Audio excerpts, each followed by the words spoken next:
Hello, everyone. There's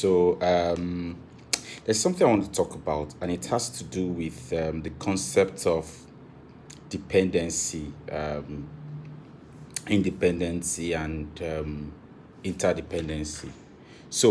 I hear a lot of people say things like, I am independent, I don't like to depend on anyone, and stuff like that.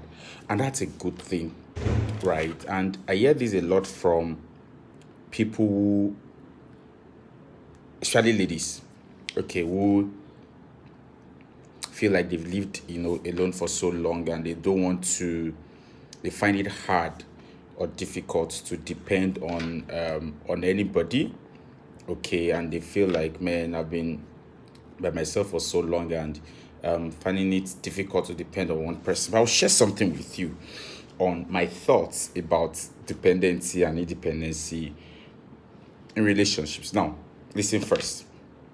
When I say relationships, I'm referring to all types of relationships: platonic relationships, romantic relationships, all types of relationships, right?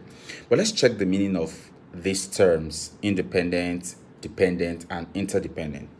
Now, independent says free from outside control and not subject to another's authority. Now, the other definition says not depending on another for livelihood or subsistence rather, which is talking about being self-sufficient, being self-supporting, and all that. Now, so all that thought, don't forget, independent says that you're free from outside control or the ability to not depend on anyone, to be self-sufficient, to be self-sustaining and self-supporting. Now, let's get the meaning of dependent. Now, dependent means that you're requiring someone or something for financial or other support. Okay? You're requiring something from someone or something for financial support, right? Now, the third definition that I want us to look at is interdependent. Now, interdependent means that two or more people or things dependent on each other. Now, the difference here is not just one person is depending on the other on one person, but you both are depending on each other. And that's the beauty of every form of relationship. Because at any point in time where one person is dependent on the other person, the person who is at the giving end will get fed up and tired. I would find it difficult to continue. And so any form of relationship whatsoever should run on the basis of interdependency.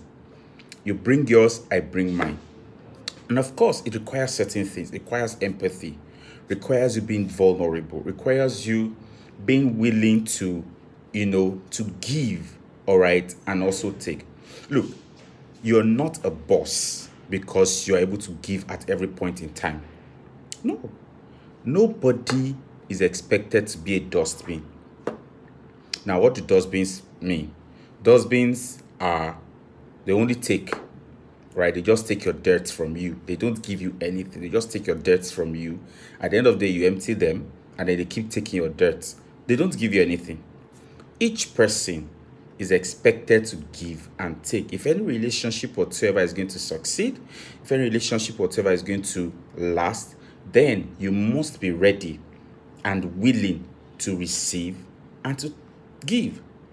Because at the end of the day, you would realize that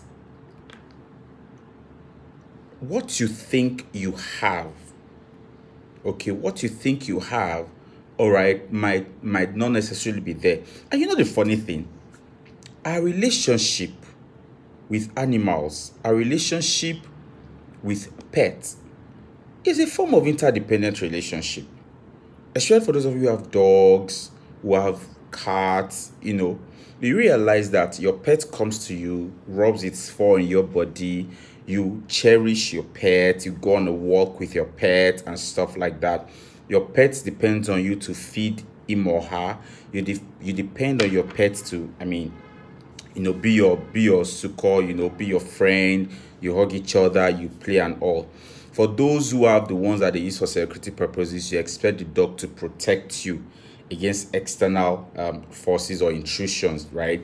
And the dog also expects that you cater to his or her needs. So you can see the level of interdependence that exists between man and animals. But it becomes difficult for that interdependence to exist between man and man. And you know why? Because the moment one person feels that I have all I need, right?